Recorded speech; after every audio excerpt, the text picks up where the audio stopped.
In a small town, a 6-year-old black girl abandoned by her mother wandered the streets in silence, as if invisible. On a freezing night, she found a man collapsed in a dark alley. She ran to a nearby pharmacy and tugged on the clerk's skirt, begging for help, but was pushed away. Desperate, she offered her only dollar bill to plead for an ambulance call. She had no idea the man was a billionaire, and that the next day her life would change forever. Before we dive in this story, let us know where you're watching from. We love to hear your thoughts. It was just past 5 in the afternoon, and the sun hung low over the faded rooftops of a forgotten southern town. The air smelled faintly of grease and dust, and the streets echoed with the same silence that had settled over the lives of those who had learned not to ask questions. That was when people first noticed her. But not really. They saw the shape of her, the outline of her small frame drifting past the laundromat, the gas station, and the old Baptist church with peeling paint, but they didn't see her. Her name was Nia. She was 6 years old, barely 40 pounds, with tight black curls that had long since lost any pattern under weeks of dust and rain. Her skin was dry and scratched, especially around her knees and elbows, and she walked with a slight hunch, as if she was always bracing for someone to yell at her for being somewhere she shouldn't be. Nia didn't talk, not to strangers, not to adults, not even to the kids who sometimes played near the corner store. People said she was mute. Some even said she was cursed. But nobody knew her story because nobody had ever asked. She carried a bag made from an old pillowcase, tied around her shoulder with frayed rope. It bounced softly against her hip with every step she took, like a quiet reminder of everything she had managed to hold on to. Inside were a few broken toys, a plastic spoon, and a single $100 bill folded so carefully it still looked almost new. That money had come from Father Joseph, the church's old priest, who gave it to her just weeks before he died. He told her to keep it safe, for something important. She had no idea what that meant, but she had held on to it like it was a piece of his soul. The town knew her. People whispered about her when she passed. That's the mute girl. Her mama ran off. She always shows up at the food drives, but no one reached out. Some tossed her scraps when they felt generous. Others told her to move along. To most, she was just another shadow. That evening, Nia stood near the side of the old bakery, watching the closed sign flicker under the porch light. She hadn't eaten since morning, just a piece of stale bread someone had left by the church steps. Her stomach cramped in waves, but she didn't cry. She had learned not to. Crying got you nothing. She looked across the street and saw the alley behind the pharmacy. It was narrow and dark, but it was dry, and that was enough. She turned slowly, pulled the strap of her pillowcase tighter across her shoulder, and made her way to the alley. That's when she saw him. At first she thought it was just a pile of old clothes, a homeless man maybe. But as she stepped closer, the shape groaned. She froze. Her heart beat faster, her hands clenching around the edge of her bag. The man was lying on his side, face pale, mouth half open. He tried to speak, but all that came out was a whisper, broken and low. "Help, please." Nia didn't move. She had seen people pass out before. Hunger, drugs, exhaustion. They usually got back up, but this one was different. His hand gripped his chest, his legs stiffened, and his face contorted, like he was in terrible pain. He took one small step closer. The man's eyes fluttered. His skin looked waxy. He wasn't dirty like the others. His clothes were old but not torn. His shoes looked expensive, though scuffed now, like they hadn't seen a polish in weeks. She thought of the kids at the train station. Sometimes they would pass out from not eating. Sometimes they woke up. Sometimes they didn't. She crouched beside him and opened her bag. From inside she pulled the last thing she had from that morning, a chunk of bread no bigger than her palm. She held it out with both hands. He didn't take it. His lips moved, but there were no words. His fingers shook violently as he gasped for air. Her heart thumped so loud in her ears she thought it would explode. She had no phone, no one she could call, no idea what to do, except she turned and ran. Across the alley, past the broken fence, to the glowing sign of the pharmacy at the corner. She burst through the door and grabbed the hem of the woman behind the counter. The woman turned sharply. "Hey, Don't touch me!"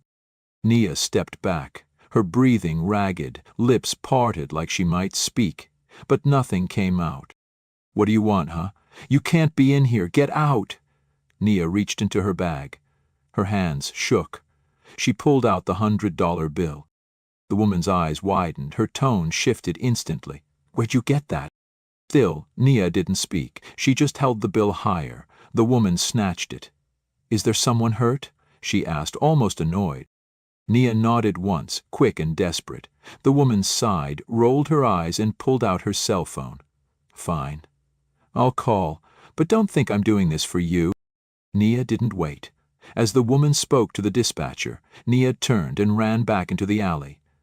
But she didn't go to the man. She crawled behind the dumpsters where no one could see her. She watched the flashing lights come, watched them lift him onto a stretcher, watched them drive away. Then, finally, when the street was empty again, she curled into herself and tried to sleep. The first light of morning crept through the clouds, like it was unsure if it should be there. In the alley, everything was still, damp, cold, quiet. Nia didn't sleep that night. She had curled up behind the dumpster, hugging her pillowcase bag tight to her chest. Her eyes stayed open long after the ambulance left. Even after the siren had faded, even after the woman at the pharmacy turned off her lights and locked the door, Nia stayed hidden, because hiding was safe. Hiding meant no one could yell at her, take her things, or send her somewhere she didn't want to go. Now she sat with her back against the brick wall, legs drawn in, her thin shirt damp from the ground. Her fingers dug into the pillowcase fabric, reaching for comfort. The $100 bill was gone, and so was the man. She didn't know if he was alive. She only knew she had tried. That had to count for something. Across town. In a hospital room with machines quietly blinking, Charles Whitmore opened his eyes. The pain in his chest was dull now, like a fading echo, but it was the confusion that hit him first. The antiseptic smell, the too white ceiling, the faint beeping of a monitor. A nurse leaned over him, adjusting an IV. "You're lucky," she said. "Someone called it in just in time." His throat was dry. "Who?" "Didn't leave a name," the nurse said. "Dispatcher said it came from a pharmacy on Maple and 3rd. Charles closed his eyes again, but this time it wasn't from pain. It was something heavier. He had walked out into that night to be alone with his grief, to return to the place where he had once lived in a one-bedroom apartment with his wife and son, before the money, before the crash. He hadn't expected to make it back. But someone had stopped. Someone had cared. He turned his head slowly. "I need a phone." Later that morning, Charles stood outside the small corner pharmacy, still wearing the hospital's loose gray sweater under his coat. His assistant, Jeremy, hovered beside him, concerned but silent. The pharmacy door jingled as he entered. The same woman from the night before was behind the counter, scrolling on her phone. She looked up, mildly annoyed. "We don't open for another 20 minutes. Charles took a step closer. "Did you call for an ambulance last night?" She blinked, then tilted her head. "Oh, you're the guy?" "I was found in the alley. Someone called emergency services using your phone." The woman set her phone down. "Yeah, that wasn't me," she said quickly. "Some dirty little girl came in, grabbed my skirt. I only called 'cause she gave me $100. Charles didn't respond right away. He just stared at her. His voice, when it came, was quiet. "Where did she go?" The woman shrugged. "Back into the alley, I guess." "I didn't follow her. You people think I've got time to babysit every homeless kid who walks in here?" Jeremy stepped forward. "Do you have security cameras?" The woman hesitated. "Why?" Charles said softly, "Because I need to see her face." 15 minutes later, in the back office of the pharmacy, they watched the footage. It was grainy but clear enough. A small figure ran into frame. Barefoot, wild hair, clutching something in her hand. She reached up, handed the bill, and stood there shaking. When the woman turned to make the call, the girl slipped away. Charles leaned in, studying her face. Pause it. The image froze. Her eyes were wide, not empty, just afraid. And underneath that fear, something else, bravery. He whispered, "She saved my life." Jeremy glanced at him. "What do you want to do?" Charles stood up, slow and steady. "I want to find her." Outside, the clouds had thickened, and a light drizzle was starting to fall. Charles got back into the SUV, holding a still frame of the video on his phone. "Start with a shelter, then the food bank. Anywhere children might go. She's not invisible to me anymore." He didn't know her name. He didn't know if she could speak. But he remembered that look, that moment she had reached out not for herself, but for him. She had nothing, and still she gave. Now it was his turn. The rain fell harder by noon, turning the sidewalks slick and washing the dirt into thin gray rivers along the gutter. Charles sat in the back of the SUV, one hand pressed against his chest, not from pain, but from something deeper, heavier. He hadn't felt this kind of pull in years, not in boardrooms, not at fundraisers, not even when he signed the papers to give away half his fortune. None of it had made him feel anything but that little girl who stood there trembling, who handed over her only treasure just to save someone she didn't know.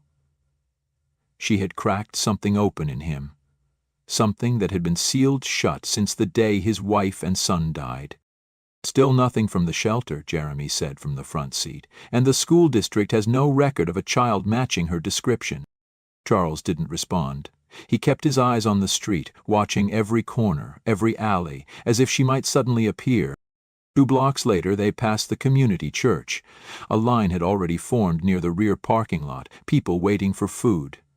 The town didn't have much, but on Thursdays a charity group handed out bread and canned goods. That's where he told the driver to stop. He stepped out slowly, ignoring the umbrella Jeremy held out. His coat absorbed the rain quickly, but he didn't care. He scanned the line, person by person. Most were adults, a few mothers with children. And then, near the end of the line, half shielded behind an older boy, he saw her. She was smaller than he remembered. Her clothes looked heavier now. Someone had likely given her an old coat that swallowed her frame. But her eyes were the same, quiet, watchful, worn. She held her pillowcase bag close, fingers digging into the fabric like it might float away if she loosened her grip. Charles didn't move right away. He watched as the line inched forward. She didn't push. She didn't complain. Just waited. When she finally reached the table, the volunteer asked something. She didn't answer. He asked again, louder. She held up her hand slowly, as if trying to explain without words. The man frowned. Then he shook his head and pointed to a clipboard. "No name, no bag," he said. "We can't just give things out." She looked down. Charles stepped forward just as she was turning away. Her face was blank, not surprised, not angry, just used to it. "Wait," he said. She froze. The volunteer raised an eyebrow. "You know her?" Charles nodded. "Yes, she's with me." The man shrugged and handed over a small paper bag. "Next." The girl took the bag with both hands but didn't look up. She stepped aside slowly, unsure if she should run or stay. Charles knelt down, ignoring the sting in his knees and the cold rain on his back. "You saved me," he said quietly. "I remember you. I remember what you did." She clutched the bag tighter. He took a deep breath. "I want to repay you, not with money, not with gifts, but with something real. A home. A place where you never have to beg again." She didn't answer. She didn't nod, but her eyes lifted to meet his, and for the first time they didn't flinch. Charles extended his hand. "I won't hurt you. I won't let anyone else hurt you either." There was a long pause, the kind that made your heart beat loud enough to hear. Then, slowly, Nia reached out. Not to shake his hand, not to take anything. She touched his sleeve, just a finger, just enough to say, "I'm listening." That was all he needed. The house was quiet when they arrived. Not the kind of silence that made you feel small or unwanted, but the kind that wrapped itself around you, soft and slow, like a warm blanket at the end of a long storm. It sat at the edge of town, hidden behind a line of tall oak trees with windows that glowed golden against the fading gray sky. Nia didn't say a word when she stepped out of the car. She didn't look afraid, just cautious, like a stray animal unsure if the door would close behind her the moment she crossed the threshold. Charles didn't rush her. He walked ahead a few steps, then stopped and waited. His gait was slower than usual, still recovering, but steady. "It's your choice," he said over his shoulder. "No one's going to make you stay." She hesitated. Her pillowcase bag was slung tight across her shoulder, damp at the corners from the rain. The paper bag of food she had been given was held firmly in her hands, untouched. She looked at the house, then at him, then she walked. Inside, everything smelled faintly of wood and soap. The floor creaked beneath her small steps. She passed a hallway of framed photos, some faded, some newer. A woman with soft eyes, a boy holding a baseball glove. Charles didn't point them out. He just showed her the kitchen, the living room, the bathroom, with the light that flickered when you turned it on too fast. Then he opened the door to a small room at the end of the hall. "This one's yours if you want it," he said. There was a bed, not a mattress on the floor, not a blanket on concrete. A real bed. A shelf with a lamp, a small dresser, a window with blue curtains. On the pillow sat a stuffed bear, brown, with one ear slightly bent. Nothing fancy, nothing perfect, but it was hers. Nia stepped inside slowly. She didn't touch anything, not at first. She just looked. Then she placed her pillowcase bag gently at the foot of the bed, sat down, and folded her hands in her lap. Charles stood in the doorway for a moment, then cleared his throat. "I'll give you some time. There's soup on the stove if you're hungry." She didn't move. That night she ate in silence. Charles didn't push her. He sat across the table, sipping tea, telling her small stories about the house, about the trees out back, about how the heater always groaned once at midnight and then stayed quiet till morning. She didn't respond, but her eyes followed every word. She wasn't just hearing, she was remembering. Days passed. She stayed. She never spoke, not a sound. But she began to move through the house with less fear. She'd sit on the porch in the mornings, curled up in one of the old rocking chairs. She'd eat what he cooked, even if she never asked for anything. She started brushing her hair again, slowly, methodically, like she was trying to untangle more than just knots. Charles learned her rhythms. He didn't ask her why she never spoke. He didn't ask about her mother or where she had slept before. He just made sure the fridge was full, that her light switch worked, and that her sheets were warm and clean. One evening after dinner, she walked over to the bookshelf and pulled out a worn children's book. She didn't open it, just looked at the cover for a long time, then handed it to him. "You want me to read it?" he asked. She nodded. He sat down on the couch, cleared his throat, and began. Her head leaned against the armrest. Her eyes slowly began to close. By the third page, she was asleep. He didn't stop reading. When he reached the last line, he whispered, "Good night, kiddo," and sat there a little longer, holding the book in his lap. It was the first time the house had felt alive in years. The wind had changed by morning. It was warmer now, gentler, brushing through the open windows and carrying the scent of early spring. Damp soil, fresh grass, something hopeful. Birds chirped near the porch, and somewhere out back, a squirrel skittered across the fence. Inside the house, Nia sat at the small table by the kitchen window, legs tucked underneath her, spoon clinking quietly against a bowl of oatmeal. She had started eating breakfast without being asked. She had come to the table when the smell of toast or eggs filled the house, never making a sound, but always there, like a quiet promise that she wasn't going to leave. Charles sat across from her with the newspaper folded but unread. He watched her from over the rim of his coffee mug, noticing the small changes. She had let him wash her coat last week. She wore a clean sweater today, a soft yellow one that used to belong to his late wife. She had found it in the hall closet and hugged it to her chest like it had always been hers.